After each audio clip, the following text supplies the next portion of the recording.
ሰላም ቤተሰብ እንዴት ናችሁ? ሰላም ናችሁ? በዛሬው ቪዲዮአችን የማሳያችሁ የስልካችሁን ስክሪን እንዴት ሪከርድ እንደምታደርጉ ነው። እንግዲህ ስልካችሁን ስክሪን ሪከርድ ለማድረግ የመጀመሪያ ስራችሁ ምንድን ነው? እዚችኛዋ ላይ ወደታች ሸተት ታደርጉና ስክሪን ሪከርደር ሲምፖልን ትፈልጋላችሁ።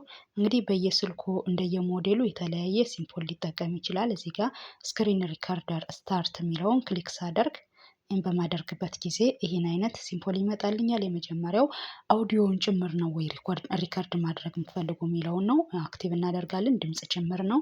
ፕላስ ደግሞ ሾው ተች ኦን ስክሪን ተች በምናደርግበት ጊዜ እያንዳንዱን አክቲቪቲያችን እንዲያሳይ የምንፈልግ ከሆነ ይችንም አክቲቭ እናደርጋለን። ይህን ከጨረስን በኋላ ምንድነው የምናደርገው? ስታርት የሚለውን ክሊክ እናደርጋለን። አሁን በዚህን ሰዓት የምንሰራቸውን አክቲቪቲዎች በሙሉ ይኸው ሪከርድ እያደረገልን ነው። ይችኛዋም የምንነካትንም በዚህ መልክ ሪከርድ ያደርግልናል። ዜን ከጨረስን በኋላ አሁንም እንደዚህ እናንሸራትትና ይህን ክሊክ እናደርጋለን። ይህን ክሊክ ካደረግን በኋላ ኖርማሊ ሴቭ አድርጎልናል ማለት ነው። አሁን ስቶፕ አድርገናል። በዚህ መልክ ሪከርድ ማድረግ ትችላላችሁ። ከወደዳችሁት ላይክ፣ ሰብስክራይብ አድርጎ መልካም ጊዜ